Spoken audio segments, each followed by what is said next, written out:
আমি মোহাম্মদ শাহ আলম, কেন্দ্রীয় সমন্বয়ক, বৈষম্য বিরোধী সম্মিলিত শিক্ষক সমাজ। এটা থেকে সমর্থন দিন। আমরা আজকে আমাদের থানা শিক্ষা অফিসাররা যে কর্মসূচি দিয়েছে তাদের এই কর্মসূচির সাথে একত্রতা ঘোষণা করে আমি এখানে আসছি। আমাদের মূল বিষয় হলো প্রত্যেকটা জায়গাতে একটা স্যাটিসফ্যাকশন লেভেল দরকার। আমি নিজে দেখেছি impact of teachers motivation on quality এডুকেশনে দেখেছি সারা বিশ্বে 80% টিচারদের মোটিভেশনের উপর কোয়ালিটি এডুকেশন নির্ভর করে। কিন্তু এই বাংলাদেশের প্রেক্ষাপটে আমরা দেখি যেখানে টিচারদের মোটিভেশন 5%ও নেই, যেখানে 80% প্রয়োজন সেখানে 5%ও যদি মোটিভেশন না থাকে তাহলে কোয়ালিটি এডুকেশন কিভাবে আসবে? আমার বিশ্বাস যারা আমাদের পলিসি মেকার রয়েছেন তারা কোয়ালিটি এডুকেশন সম্পর্কে কোনো নলেজ রাখেন না। কোয়ালিটি এডুকেশন কিভাবে ডেভেলপ করতে হয় তারা জানেন না। যদি তাই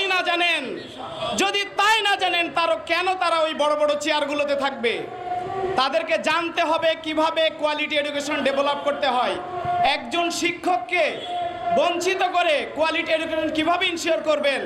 আমরা কিছুদিন আগে দেখেছি এনটিআরসির মাধ্যমে যে নিয়োগ বিজ্ঞপ্তি দেওয়া হয়েছে সেখানে 93,000 পদের এগেনস্টে মাত্র 26,000 আবেদন পড়েছে।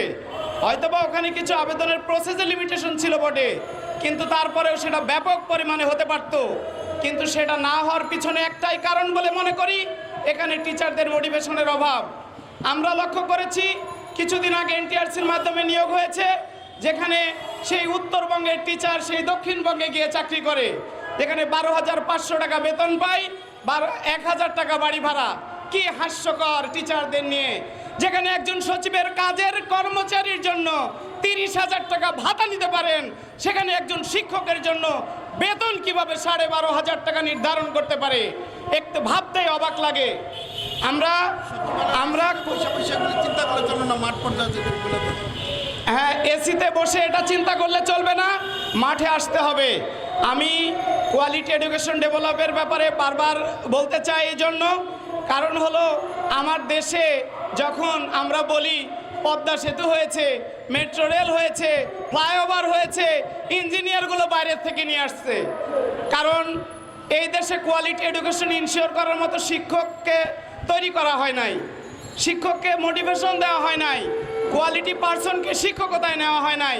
সিস্টেম বানিয়ে রেখেছে এমন করে যেখানে যাদের মেধা বা বিসিএসে যারা প্রথম হন তারা প্রশাসনে যান, পররাষ্ট্রে যান, আরেক জায়গায় যান, কারণ ওই জায়গায় অনেক সুবিধা আছে। অবৈধভাবে উপার্জনের অনেক সুযোগ রয়েছে।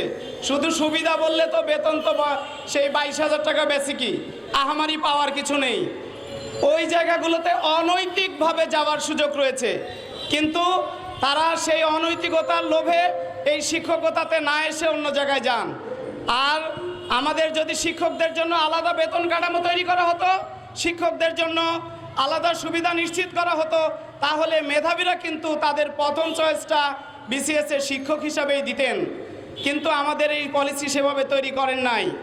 আর আমাদের থানা শিক্ষা অফিসারদের সাথে একত্রতা ঘোষণার কারণ হলো এই যে আমাদের প্রত্যেকটা জায়গাতেই, আমি যদি আমার শিক্ষকের জায়গা থেকে চিন্তা করি, আমি নিজেই স্যাটিসফ্যাকশন না, বিকজ অফ এখানে আমার শুধুমাত্র 10 বছর পরে একটা প্রমোশন রয়েছে সিনিয়র শিক্ষক, তারপরে আর উপরে ওঠার সিঁড়ি নেই। সেখানে আমি স্যাটিসফ্যাকশন না। কেন আমার সিঁড়িটা বন্ধ করা হলো? আমি শিক্ষক, আমি নিজে পড়বো, নিজে গবেষণা করব, আমি শিক্ষকদেরকে পড়াবো। সিস্টেমটা কেন এমন করে রাখা হয়েছে? ক্লাস থেকে বের হয়ে আমাকে টিউশনির জন্য দাঁড়ে দাঁড়ে দৌড়াতে হয়, না হলে বাড়ি ভাড়া দিতে পারবো না, না হলে বাজার করে খাওয়াতে পারবো না, না হলে আমার সন্তানের জন্য লেখাপড়ার খরচ চালাতে পারবো না। কেন এভাবে তৈরি করা হয়েছে? শিক্ষকদের কাজ হবে নিজে গবেষণা করবেন, পড়াশোনা করবেন, শিক্ষার্থীদের পড়াশোনা করাবেন, শিক্ষার্থীদের শিখাবেন। সেই কারণে আমাদের শিক্ষকদের উচ্চতর বেতন কাঠামো অবশ্যই জরুরি। হয়তোবা অন্য পেশার মানুষগুলো সেটাকে অন্যভাবে মনে করতে পারেন। আপনার বিবেককে প্রশ্ন করুন। আপনার সন্তানকে স্কুলে পাঠান, তারপর আবার সন্তানটা নিয়ে কোচিংয়ে দৌড়াদৌড়ি করেন। কেন কোচিংয়ে 5,000 টাকা বেতন দিতে পারেন, স্কুলে বেতন দিতে আপনাদের ভালো লাগে না? স্কুলে বেতন না দিয়ে আপনি কোচিংয়ে 10,000 টাকা বেতন দিতে পারেন, টিউশনি টিচারকে আপনি 20,000 টাকা সম্মানী দিতে পারেন। আমি নিজে দেখেছি। আমি এখানেই ঢাকার Wills Little Flower School and কলেজের শিক্ষক। আমার আত্মীয় স্বজন বা নিজের পরিবারে অনেকগুলো শিক্ষক রয়েছে। আমার ওয়াইফ ভিকারুন্নেসার শিক্ষক, আমার বড় ভাই আইডিয়াল স্কুল অ্যান্ড কলেজের শিক্ষক। বিধায় ঢাকা শহরের প্রাণ কেন্দ্রে বড় 3টা প্রতিষ্ঠান আমার পরিবারের ভিতরেই। বিধায় তাদের ভিতরে কি রয়েছে সেটা আমার আলাদা করে বলতে হয় না। কিন্তু প্রত্যেকটা জায়গাতেই এই ভালো প্রতিষ্ঠানে থাকার পরেও এই কাকরাইল সেগুনবাগিচা এলাকার বাড়ি ভাড়া যখন 30 থেকে 40,000 টাকা, আর শিক্ষকের বেতন যখন তার থেকে কম, তখন ওই শিক্ষকের টিউশনি বন্ধের আইন করে মাথায় বাড়ি দিয়ে আপনি টিউশনি বন্ধ করাতে পারবেন না। আপনি যদি এমন পলিসি তৈরি করতে পারেন শিক্ষকদের জন্য আলাদা বেতন কাঠামো হবে, শিক্ষকের কাজ হবে শুধু পাঠদান করা এবং নিজে পড়াশোনা করা, নিজে গবেষণা করা, তাহলে কোয়ালিটি এডুকেশন ইনশিওর হবে। কোনো অভিভাবককে সন্তানকে নিয়ে কোচিংয়ে দৌড়াদৌড়ি করতে হবে না। আর স্যারদের যে ব্যাপারটা বলছিলাম, যে আমার যেহেতু উচ্চতর সহকারী শিক্ষক হিসাব থেকে সিনিয়র শিক্ষক যাওয়ার সুযোগ হয়েছে একটা, তাতে আমি স্যাটিসফ্যাকশন না। আর এনারা এক পদেই জীবন চলে যাবে তা কেমন করে হয়?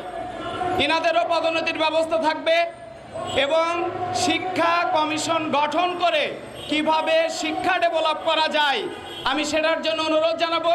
শিক্ষা কমিশন গঠন করবেন এবং যারা শিক্ষা নিয়ে গবেষণা করেছেন তারা থাকবেন। কে সচিব, কে মন্ত্রী, কে উপদেষ্টা, কে কি আমি সেটা বলতে চাই না যে এই কমিশনে কারা থাকবেন। এই কমিশনে থাকার যোগ্যতা রাখেন তারা যারা শিক্ষা নিয়ে গবেষণা করেছেন, শিক্ষা নিয়ে পিএইচডি করেছেন, শিক্ষা নিয়ে 2টা প্রকাশনা রয়েছে, এরকম মানুষগুলো এখানে থাকবে।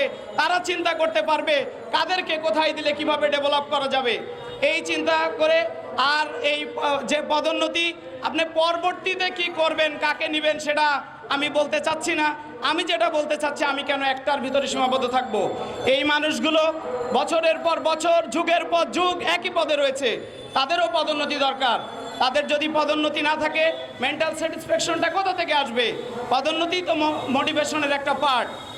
মোটিভেশন না দিলে কোনো জায়গাতেই ভালো কিছু পাওয়া যাবে না। সেই কারণে আমরা এটা প্রত্যাশা করি।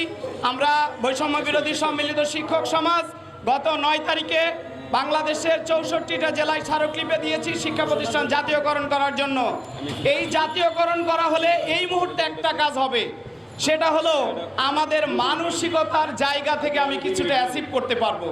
সেই জায়গাটার কথা যদি বলি, আমরা যখন দেখি সরকারি চাকরিতে পিয়ন নিয়োগ হবে, আমরা মাস্টার্স পাশের ব্যক্তিরা ওই জায়গায় আবেদন করি, কিন্তু এখন দেখছি শিক্ষক পদে আর আবেদন করছে না, 8ম শ্রেণী পাশের যোগ্যতাতেও মাস্টার্স পাশ আবেদন করছে। কারণ ওটা জাতীয়করণভুক্ত চাকরি, ওটা সরকারি চাকরি। শিক্ষা ব্যবস্থা যদি সরকারিকরণ হয় তাহলে এখানে এই মুহূর্তে মেধাবী যারা তারা এই জায়গায় আসবে। এই প্রত্যাশা থেকে দ্রুততম সময়ের ভিতরে জাতীয়করণের প্রত্যাশা করছি এবং পরবর্তী বাজেটের ভিতরেই পরিকল্পনা করে কমিশন গঠনের মাধ্যমে শিক্ষা কমিশন গঠন করে শিক্ষা ডেভেলপ করা, কোয়ালিটি এডুকেশন নিশ্চিত করা, বাংলাদেশের যেন ইঞ্জিনিয়ার এমন পয়দা হয় যাতে বাইরে থেকে ইঞ্জিনিয়ার নিয়ে আসার প্রয়োজন না পড়ে, এরকম শিক্ষা ব্যবস্থা যেন তৈরি হয় সেই প্রত্যাশা করে আমি আমার বক্তব্য শেষ করছি। আল্লাহ হাফেজ, আসসালামু আলাইকুম।